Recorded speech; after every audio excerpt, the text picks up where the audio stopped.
શ્રી ગણેશાય નમઃ. શ્રી હરિ. શ્રીમદ ભાગવત સુધા સાગર સુખ સાગર સરળ ગુજરાતી વ્યાખ્યા. 12મો સ્કંદ, 3જો અધ્યાય. રાજ્ય, યુગ ધર્મ અને કળિયુગના દોષોથી બચવાનો ઉપાય. નામ સંકીર્તન. શ્રી સુખદેવજી કહે છે, પરીક્ષિત, જ્યારે પૃથ્વી જુએ છે કે રાજાઓ મારા ઉપર વિજય પ્રાપ્ત કરવા માટે અધીરા બની રહ્યા છે, ત્યારે તે હસવા લાગે છે અને કહે છે, કેટલા આશ્ચર્યની વાત છે કે આ રાજાઓ, જે પોતે મૃત્યુના રમકડા છે, મને જીતવાની ઈચ્છા રાખે છે. રાજાઓથી એ વાત અજાણી નથી કે તેઓ એક ને એક દિવસ મરી જશે, તેમ છતાં મને જીતવાની વ્યર્થ કામના કરે છે. ખરેખર આવી કામનાથી અંધ બનેલા હોવાથી જ તેઓ પાણીના પરપોટા જેવા શરીર પર ભરોસો કરીને છેવટે છેતરાઈ જાય છે. તેઓ વિચારે છે કે અમે પ્રથમ મન સહિત અમારી 5 ઇન્દ્રિયો પર વિજય પ્રાપ્ત કરીશું, પોતાની અંદર રહેતા શત્રુઓને વશમાં કરીશું, કેમ કે તેમને જીત્યા વિના બહારના શત્રુઓને જીતવા મુશ્કેલ છે. ત્યાર પછી અમારા શત્રુના મંત્રીઓ, પ્રધાનો, નાગરિકો, નેતાઓ અને સઘળા સૈન્યને પણ વશમાં કરી લેશું. જે કોઈ પણ અમારા વિજયપથ પર કાંટા વાવશે તેમને અમે અવશ્ય જીતી લઈશું. આ પ્રમાણે ધીરે ધીરે ક્રમશઃ પૂરી પૃથ્વી અમારે આધીન થઈ જશે અને પછી તો સમુદ્ર સુધી અમારા રાજ્યની સીમા બની રહેશે. આ પ્રમાણે તેઓ પોતાના મનમાં અનેક આશાઓના મિનારા ચણે છે અને તેમને એ વાત બિલકુલ સૂઝતી નથી કે તેમના માથા પર કાળ બેઠેલો છે. એટલું જ નહીં, જ્યારે એક દ્વીપ તેમના વશમાં થઈ જાય છે ત્યારે તેઓ બીજા દ્વીપ પર વિજય પ્રાપ્ત કરવા મોટી શક્તિ અને ઉત્સાહ સાથે સમુદ્રની યાત્રા કરે છે. પોતાના મનને, ઇન્દ્રિયોને વશ કરીને લોકો મુક્તિ મેળવે છે, પરંતુ આ લોકો તે બધાને વશ કરીને પણ માત્ર નાનકડો પૃથ્વીનો ટુકડો જ પ્રાપ્ત કરે છે. આટલો પરિશ્રમ અને આત્મસંયમનું આ કેટલું તુચ્છ ફળ છે. પરીક્ષિત, પૃથ્વી કહે છે કે મોટા મોટા મનુ અને તેમના વીર પુત્રો મને જેમની તેમ યથાવત છોડીને જ્યાંથી આવ્યા હતા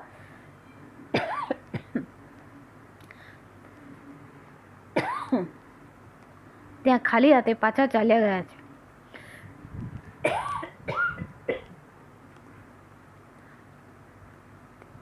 મને પોતાની સાથે ન લઈ જઈ શક્યા.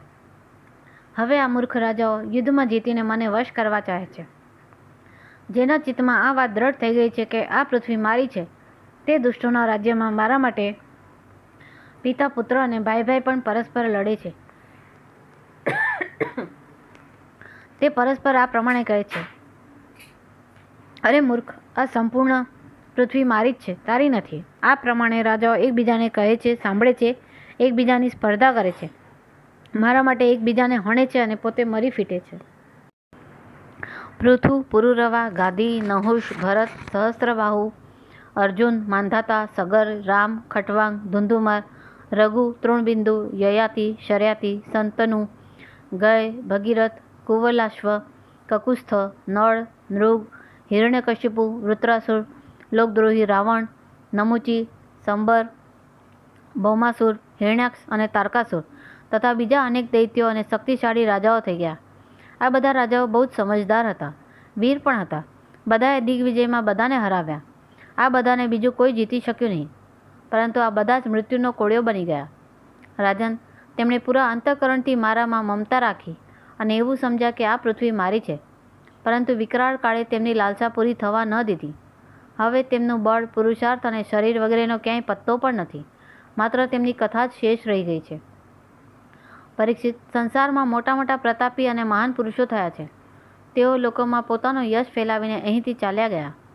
મેં તમને જ્ઞાન અને વૈરાગ્યનો ઉપદેશ આપવા માટે જ તેમની કથા કહી છે. આ બધો વાણીનો વિલાસ માત્ર છે, આમાં પારમાર્થિક સત્ય કશું જ નથી. ભગવાન શ્રી કૃષ્ણનો ગુણાનુવાદ સઘળા અમંગળોનો વિનાશ કરવાવાળો છે. મોટા મોટા મહાત્માઓ તેનું જ ગાન કર્યા કરે છે. જેને ભગવાન શ્રી કૃષ્ણના ચરણોમાં અનન્ય પ્રેમપૂર્ણ ભક્તિની કામના હોય તેણે નિત્ય નિરંતર ભગવાનના દિવ્ય ગુણાનુવાદનું જ શ્રવણ કરતા રહેવું જોઈએ. રાજા પરીક્ષિતે પૂછ્યું, ભગવાન, મને તો કળિયુગમાં અનેક અનેક દોષ દેખાઈ રહ્યા છે. ત્યારે લોકો કયા ઉપાયથી તે દોષોનો નાશ કરશે?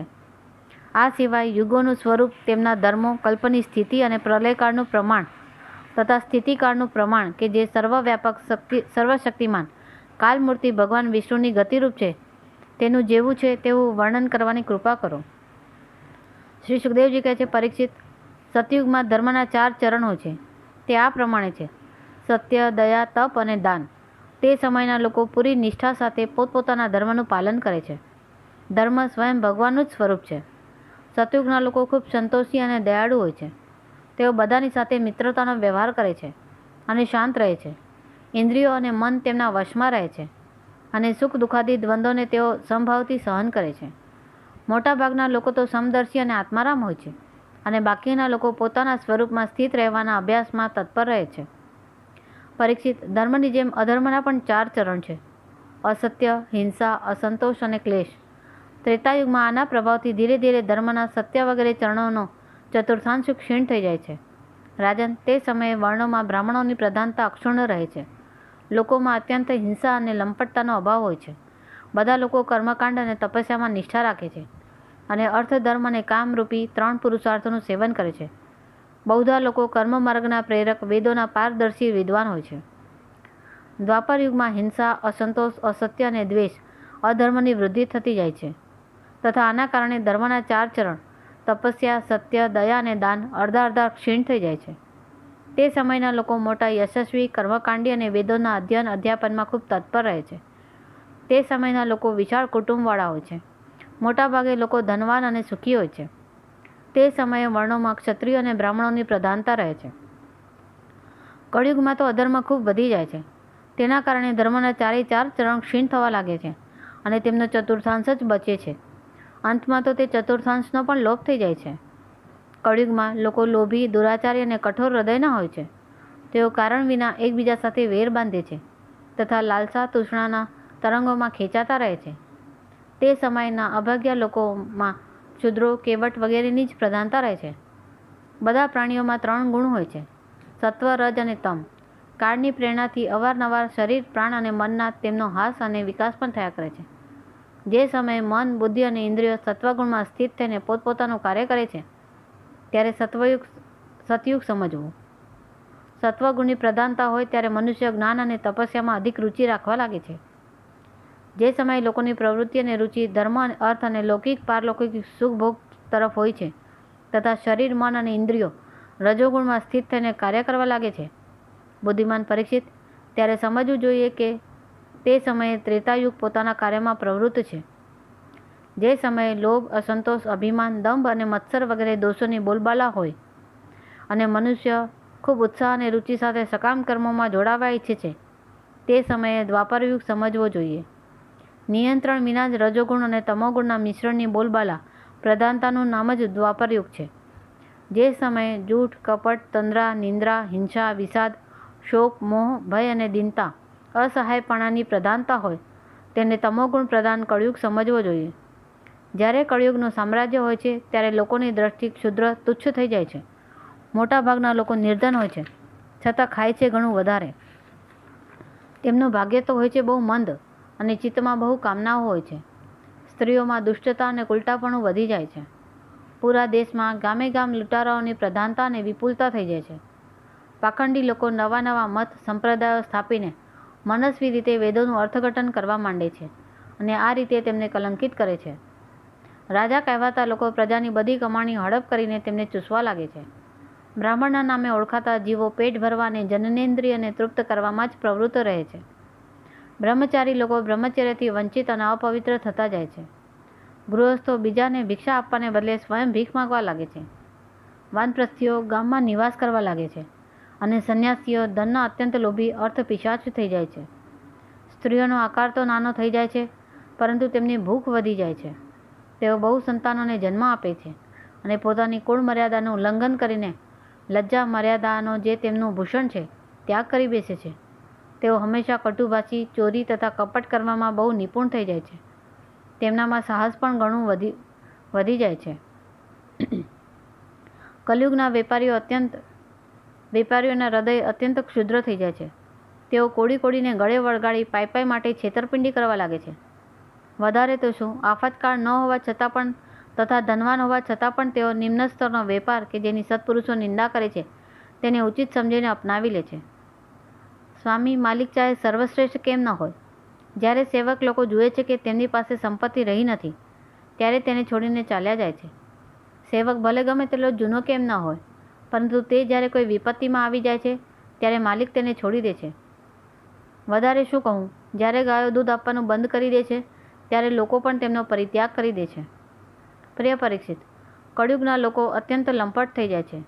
તેઓ પોતાની કામ વાસનાને તૃપ્ત કરવા માટે જ કોઈની સાથે પ્રેમ કરે છે. તેઓ વિષય વાસનાને વશીભૂત થઈને એટલા પામર બની જાય છે કે મા બાપ, ભાઈ બંધુ અને મિત્રોને પણ છોડીને માત્ર પોતાના શાળા અને સાડીની જ સલાહ લેવા માંડે છે. શૂદ્રો તપસ્વીઓનો વેશ ધારણ કરીને પોતાનું પેટ ભરે છે અને દાન લેવા લાગે છે. જેને ધર્મનું રતિભાર પણ જ્ઞાન નથી, તેઓ ઊંચા સિંહાસન પર બેસીને ધર્મનો ઉપદેશ આપે છે. પ્રિય પરીક્ષિત, કળિયુગના લોકો દુષ્કાળ પડવાથી અત્યંત ભયભીત અને દુઃખી થઈ જાય છે. એક બાજુ દુકાળ અને બીજી બાજુ શાસકો દ્વારા આકરા કરવેરા. પ્રજાના શરીરો માત્ર હાડપિંજર અને તેમના મનમાં માત્ર ઉદ્વેગ જ શેષ રહી જાય છે. પ્રાણોની રક્ષા માટે તેમને રોટલાનો ટુકડો મેળવવો પણ કઠણ થઈ જાય છે. કળિયુગમાં લોકો શરીર ઢાંકવા કપડું અને જઠરાગ્નિ શાંત કરવા માટે રોટલો, પીવા માટે પાણી અને સૂવા માટે 2 હાથ જમીનથી વંચિત થઈ જશે. તે પ્રજા માટે દાંપત્ય જીવન, સ્નાન અને આભૂષણો પહેરવા સુધીની કોઈ સુવિધા હોતી નથી. લોકોની આકૃતિ, પ્રકૃતિ અને ચેષ્ટાઓ પિશાચ જેવી થઈ જાય છે. કળિયુગમાં લોકો ખૂબ સંપત્તિ માટે તો ઠીક, 2-4 કોળી માટે પણ પરસ્પર વેરવિરોધ કરીને લાંબા સમયથી ચાલી આવતા સદભાવ તથા મિત્રતાને તિલાંજલિ આપી દે છે. એટલું જ નહીં, તેઓ દમડી માટે પોતાના સગા સંબંધીની પણ હત્યા કરીને પોતાના પ્રિય પ્રાણોથી હાથ ધોઈ બેસે છે. પરીક્ષિત, કળિયુગના ક્ષુદ્ર પ્રાણીઓ માત્ર કામવાસના સંતોષવા અને પેટ ભરવામાં જ વ્યસ્ત રહે છે. પુત્ર પોતાના વૃદ્ધ મા બાપનું પાલન પોષણ અને રક્ષણ કરતો નથી, બલકે તેમની ઉપેક્ષા કરે છે.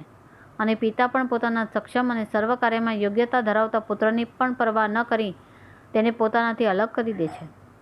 પરીક્ષિત, શ્રી ભગવાન જ ચરાચર જગતના પિતા અને પરમ ગુરુ છે. ઇન્દ્ર, બ્રહ્મા વગેરે ત્રિલોકના અધિપતિ તેમના ચરણોમાં પોતાનું મસ્તક નમાવીને સર્વસ્વ સમર્પણ કરતા રહે છે. તેમનું ઐશ્વર્ય અનંત છે અને તેઓ અખંડ રૂપે પોતાના સ્વરૂપમાં સ્થિત છે. પરંતુ કળિયુગના લોકો પાખંડને કારણે ભેદબુદ્ધિવાળા અને ચંચળ ચિત્તના બની જવાથી મોટા ભાગે ભગવાનની પૂજાથી વિમુખ થઈ જાય છે. મનુષ્ય મૃત્યુ સમયે વિવશતાની સ્થિતિમાં અથવા પડવા આથડવા સમયે પણ અસહાય બનીને પણ જો ભગવાનના કોઈ એક નામનું ઉચ્ચારણ કરે છે તો તેના બધા કર્મ બંધનો કપાઈ જાય છે અને તેને ઉત્તમોત્તમ ગતિ પ્રાપ્ત થાય છે. પરંતુ અરે રે કળિયુગના પ્રભાવથી લોકો તે ભગવાનની આરાધનાથી વિમુખ થઈ જાય છે. પરીક્ષિત, કળિયુગના અનેક દોષ છે.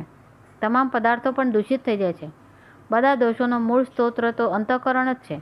પરંતુ જ્યારે પુરુષોત્તમ ભગવાન હૃદયમાં આવીને બિરાજે છે ત્યારે તેમની ઉપસ્થિતિ માત્રથી બધા જ દોષો નષ્ટ થઈ જાય છે. ભગવાનના રૂપ, ગુણ, લીલા, ધામ અને નામના શ્રવણ, સંકીર્તન, ધ્યાન, પૂજન અને આદરથી તેઓ મનુષ્યના હૃદયમાં આવીને બેસી જાય છે અને પછી 1-2 જન્મોના પાપોની તો વાત જ છી, હજારો જન્મોના પાપોના સમૂહને ક્ષણ માત્રમાં ભસ્મ કરી દે છે. જેમ સૌના સાથે મળીને અગ્નિ તેમાં રહેલી અન્ય ધાતુઓના મલિનતા વગેરે દોષોને નષ્ટ કરી દે છે, તે જ પ્રમાણે સાધકોના હૃદયમાં રહીને ભગવાન વિષ્ણુ તેમના અશુભ સંસ્કારોને હંમેશને માટે ખતમ કરી નાખે છે. પરીક્ષિત, વિદ્યા, તપસ્યા, પ્રાણાયામ, સમસ્ત પ્રાણીઓમાં સદભાવ, તીર્થસ્નાન, વ્રત, દાન અને જપ વગેરે કોઈપણ સાધનથી મનુષ્યના અંતઃકરણની એવી વાસ્તવિક શુદ્ધિ થતી નથી જેવી શુદ્ધિ ભગવાન પુરુષોત્તમ તેમના હૃદયમાં બિરાજમાન થઈ જવાથી થાય છે. પરીક્ષિત, હવે તમારા મૃત્યુનો સમય નજીક આવી રહ્યો છે. હવે તમે સાવધાન થઈ જાઓ. તમારી પૂરી શક્તિથી અને અંતઃકરણની તમામ વૃત્તિઓથી ભગવાન શ્રી કૃષ્ણને પોતાના હૃદય સિંહાસન પર બિરાજમાન કરી દો. આમ કરવાથી તમને અવશ્ય પરમ ગતિ પ્રાપ્ત થશે. જે લોકો મૃત્યુની નજીક પહોંચી રહ્યા છે તેમણે બધી રીતે પરમ ઐશ્વર્યશાળી ભગવાનનું જ ધ્યાન કરવું જોઈએ. પ્રિય પરીક્ષિત, બધાના પરમ આશ્રય સર્વાત્મા ભગવાન પોતાનું ધ્યાન કરનારને પોતાના સ્વરૂપમાં લીન કરી દે છે, તેને પોતાનું સ્વરૂપ જ બનાવી દે છે. પરીક્ષિત, આમ તો કળિયુગ દોષોનો ભંડાર છે, પરંતુ તેમાં એક બહુ મોટો ગુણ છે. તે ગુણ એ છે કે કળિયુગમાં ભગવાન શ્રી કૃષ્ણનું માત્ર સંકીર્તન કરવાથી જ તમામ આસક્તિઓ છૂટી જાય છે અને પરમાત્માની પ્રાપ્તિ થઈ જાય છે.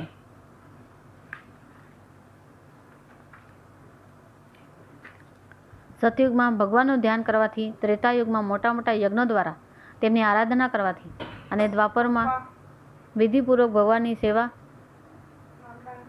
પૂજા કરવાથી જે ફળ મળે છે તે કળિયુગમાં માત્ર ભગવાનના નામનું કીર્તન કરવાથી જ પ્રાપ્ત થઈ જાય છે. ઇતિ શ્રીમદ ભાગવત મહાપુરાણનો 12મા સ્કંદનો 3જો અધ્યાય સમાપ્ત. હરિઓમ તસ્થ, હરિઓમ તસ્થ, હરિઓમ તસ્થ.